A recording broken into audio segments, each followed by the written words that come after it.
for another deep dive. This time we're going to Stronka. Stronka. The village. The village, exactly. From the Tankerton Adventures. Oh, I love this book. You too. Yeah, it's so captivating. It is, and it's fantasy, but Right. it feels so real, It does. The challenges they face, the suspicion, the manipulation. Oh, the manipulation. Like, how do you lead? Right, Maybe. when nobody trusts anybody. Yeah. And who do you trust, right? Exactly. Like, all these things are happening in this village, Stronka. Yeah. But it's really like a mirror Absolutely. to, like, what we deal with It is. all the time. Yeah, just with a little bit more Fantasy. Yeah, a little more magic. A little more magic. Yeah, so we're introduced to Jasper Tankerton. Yes. And it seems like everything's going fine. Yeah, he's a hard worker, just part of the village. Just like a salt of the earth kind of guy. Yeah.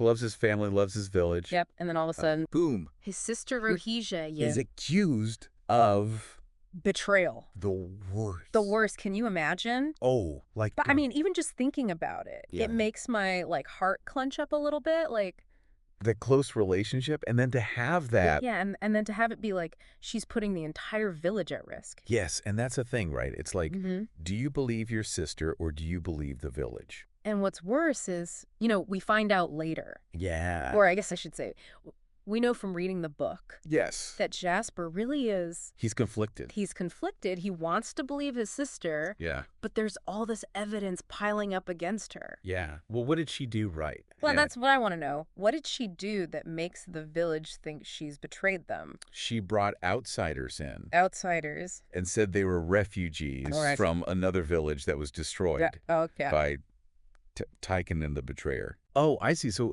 how do they know that she's not in league with this Tychon? Exactly. And just bringing these people in to, infiltrate Stronka. And there's history there, right? Like Stronka, they keep to themselves. Yeah. So to have these outsiders come in, yeah, it's already suspicious. Suspicious. Especially with this, Tychon and the Betrayer looming large. Yes. Yeah, I mean, this is a big dilemma. It is. For Jasper, but also just for, the whole village. Absolutely. How do you deal with that fear of the unknown? Yeah. And the potential for betrayal? And how do you know who to trust, right? Exactly. And especially when everybody's whispering. Oh, the whispers. About what Rohija's done, about these outsiders. And, it just creates this whole atmosphere of. Yeah, it just festers, right? It festers. It's like a breeding ground for suspicion. And it makes you think, right? In our own world. Yeah, totally. We see this all the time. Oh, absolutely. Misinformation. Fake news. Fake news. And you hear all these stories and you just don't know. And who do you trust? Right. Who do you trust? Who's telling you the truth? Right. And it just makes you question everything. It does. So I'm curious what happens. Yeah. When Stronka has to, confront this. Well, they're suspicious, of Rohija and these newcomers. Right. But they send out scouts to investigate. Okay, so they're not just No, they're trying to be rational. Fine. They're trying to figure out what's going on. Yeah, is there truth to this? Exactly. To this destroyed village, this Tychon and the Betrayer. So they send out these scouts.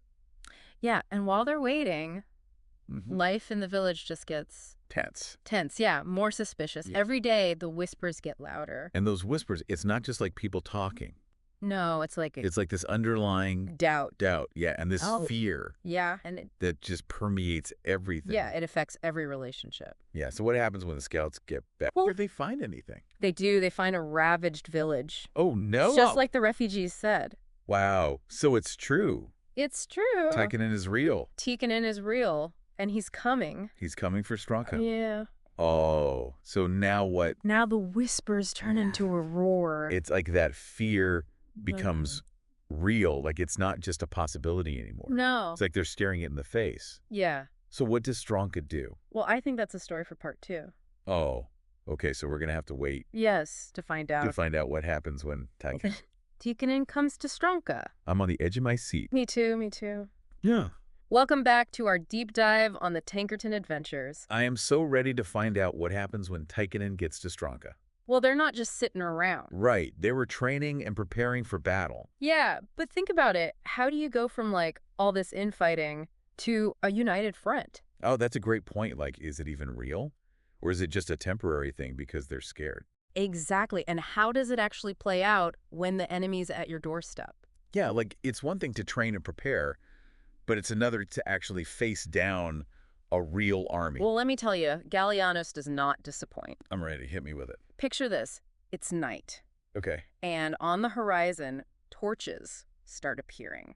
Oh, no. Like a line of fire snaking its way toward the village. That's such a powerful image, like a literal representation of that encroaching darkness. It is. It's like all those whispers, all that fear they've been feeling. Now it's got a face, a form. Right, and you know what it reminds me of? What's that? Those classic fantasy stories where light and darkness represent good and evil. Oh, yeah, absolutely. But here it's like it goes beyond that. It's about truth and deception, too. You got, like, those torches aren't illuminating anything. They're hiding Tankerton's true intentions. Man, it just makes you think about how threats can be disguised, right? Lurking in the shadows. And it's when we can't see clearly, when we're unsure, that we're most vulnerable. Totally. Like our judgment gets clouded and we make mistakes. Exactly. So how do you think the villagers react when they see those torches approaching? Well, I hope they don't panic. I hope they remember all that unity they were talking about. It's a test, for sure. A test to see if that unity was just a product of fear or if it's something deeper. And I bet those who were whispering the loudest, those who doubted Rohija the most, I bet they're the ones who are freaking out now. Maybe not. But here's the thing. The villagers, they stand firm. They do. Even those who doubted Rohija. Especially them. It's like facing that real threat. Seeing those torches, it snaps them out of it. Like they finally realize they're all in this together. Exactly. All those differences, all those suspicions, they fade away. Because now it's about survival.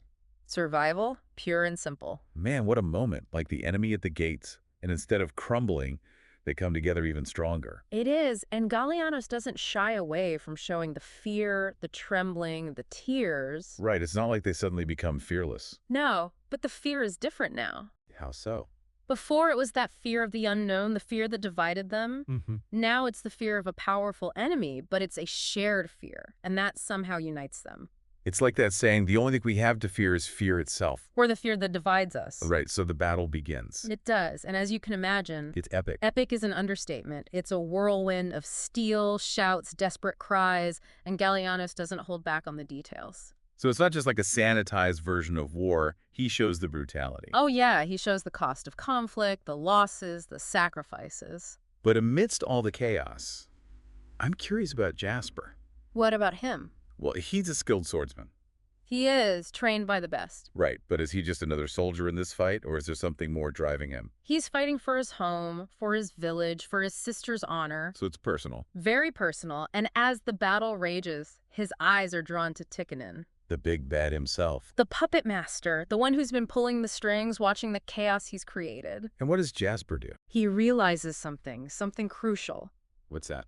Defeating the soldiers, pushing back the attack, that's not enough. Right, you gotta go for the head. Exactly. He needs to confront the source of the darkness, the weaver of those whispers, the one who embodies the treachery that almost tore Stronka apart. It's like cutting off the head of the snake.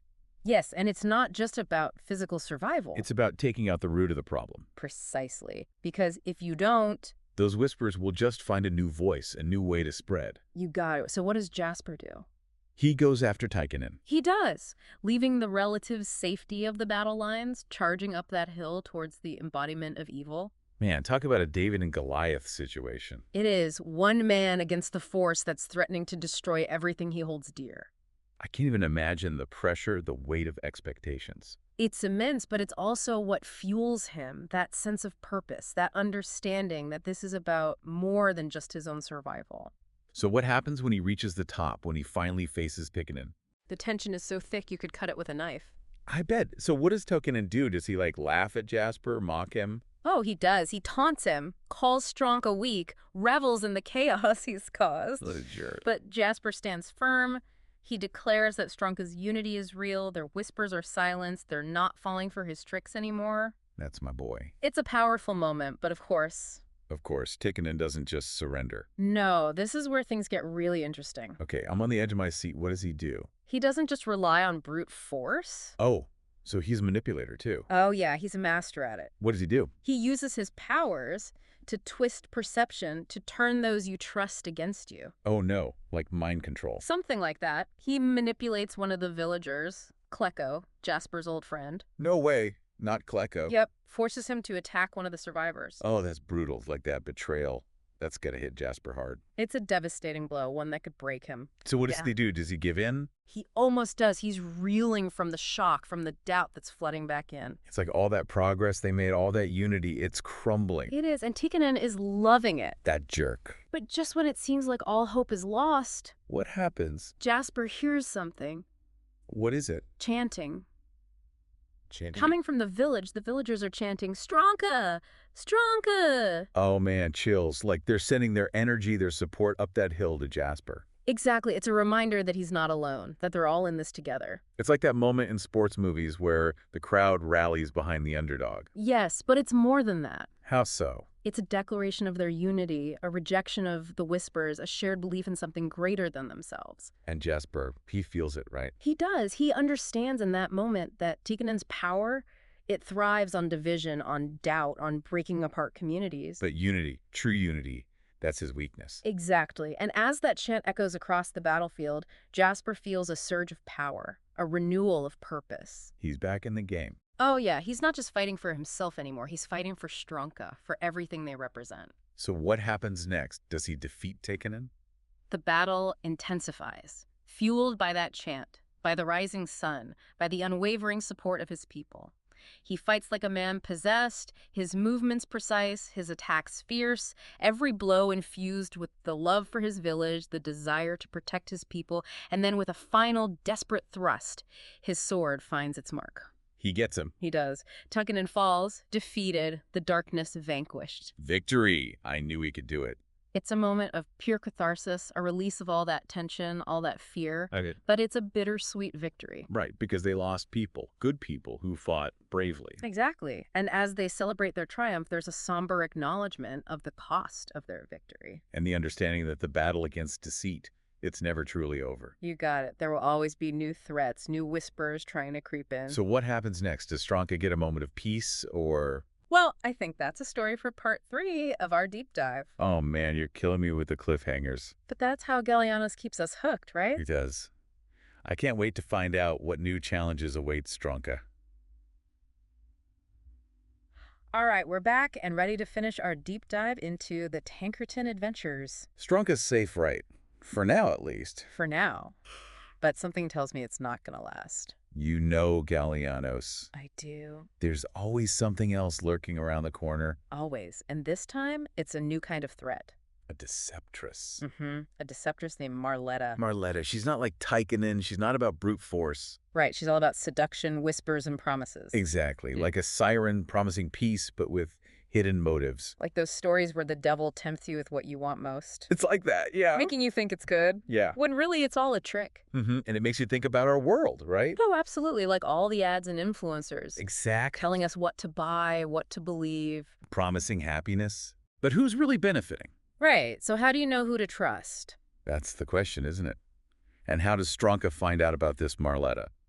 A traveler comes to the village. Okay. Warning them about her schemes. I bet Jasper's skeptical, right?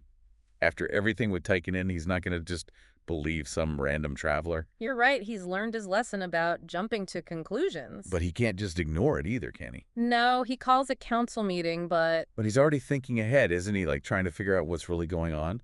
He is. He's grown a lot, become more of a leader. I love that. Like, he's not just reacting anymore. He's taking charge. Yeah, and Rohija, she has a vision. Of course she does. What does she see? Marletta, she sees her as a serpent hidden in the grass. Oh, that's not good. Promising peace, but really wanting power. That confirms the traveler's warning, right? It does. So now what does the council do? Do they freak out? No, they've learned from their mistakes. They have. They're not going to let fear tear them apart again. Right, so they send emissaries, including Eliza. Eliza, she's perfect for this. She's seen it all. She has. She'll be able to see through Marletta's tricks. So while they're out there investigating, what's happening back in Stronka? They're fortifying their defenses, going about their lives, but... But there's this underlying tension, right? Like a storm brewing. Yeah, and Jasper starts having nightmares. About Marletta. About her voice, whispering doubts, planting seeds of fear. Oh, those whispers again. They always find a way back in, don't they? They do. So it's like she's already attacking them, but from the inside. Exactly. And Rohija, she senses it too. Oh, no. She has another vision, this one even more terrifying. What is it? The whispers, she says they're not coming from outside anymore. They're already in Stronka. They're in Stronka. Someone in the village is working with Marletta. Can you imagine, like, the enemy is already among you? It's a chilling thought. But this time, they don't panic. No, they're not going to fall for that trap again. Jasper says they'll find this traitor together and without letting fear control them. That's right. They've learned their lesson, haven't they? They have. So how do they start this investigation? Where do they even begin? Eliza, she takes the lead. She's so smart. She is. She's looking for any clues, anything that might point to the traitor. But it's like looking for a needle in a haystack, right? It is. How do you find one person who's hiding among so many? It takes time, but eventually they get a break. Tell me. Jasper meets a young girl, Agnes. Agnes, okay. Someone painted strange symbols on her horse. Symbols? The same symbols from Rohijah's vision, symbols connected to Marletta. Oh, that's creepy. Like, even the children aren't safe. It shows how insidious this threat is. Right, those whispers, they can reach anyone. Exactly. So they have these symbols, but how do they connect them back to the traitor in Stronka? Eliza, she puts the pieces together. She's like a detective, isn't she? She is. What does she figure out? She realizes that the whispers, the symbols, they're all connected to Sir Gastineau. Sir Gastineau? No way. Yes, he's the one who's been influenced by Marletta. But he's the leader. The wise one. How is that possible? It's his amulet. Marletta's tainted it somehow. Oh, wow. So it's not really him. It's like he's under a spell. Exactly, being used as a puppet. This is huge. How does Jasper react? He's heartbroken, but he knows he has to do something. So he confronts Sir Gastineau. He calls another council meeting, tells everyone what they've discovered. I bet they don't believe him. At first, no, they're in denial, especially Sir Gastineau. Of course. But Rohijah, can she sense what's going on? Oh, yeah. When she gets close to Sir Gastineau, the whispers get louder, colder. Like a chill in the air? Exactly, and there's a flicker of fear in Sir Gastineau's eyes. Like he knows something's wrong, but he can't control it? Right, so Jasper, he has to prove it. But how do you prove something like that? He asks Sir Gastineau to remove the amulet. To see if the whispers stop. Exactly. It's a risky move, but it's the only way. The tension must be incredible. Oh, you can cut it with a knife, but just as Sir Gastineau is about to remove the amulet... What happens? Agnes steps forward. The little girl. Yes, but she's different now. Her voice is cold. Her eyes are sharp. It's Marletta. It's Marletta. She's been disguised as Agnes this whole time. Wow. I did not see that coming. She's been playing the long game, hiding in plain sight, manipulating everyone. That's terrifying. Like, how do you even protect yourself from something like that? It's a constant battle. You have to stay vigilant, question everything. Right, because anyone could be the enemy. Exactly. So what happens when Marletta reveals herself? She gloats, tells him it's too late. The whispers have already taken root. Oh, no. It's like she's already won. It seems that way, and a fight breaks out. They have to try and stop her. They do, but Marletta's powerful. She's using their doubts against them. It's like everything they've learned, everything they've fought for, it's crumbling around them. It is. It seems hopeless. So what happens? How do they beat her? Rohijah. Rohijah, of course. She has another vision. This time she sees the source of Marletta's power. What is it? The amulet, it amplifies doubt. The more they distrust each other, the stronger Marletta gets. So it's like a feedback loop.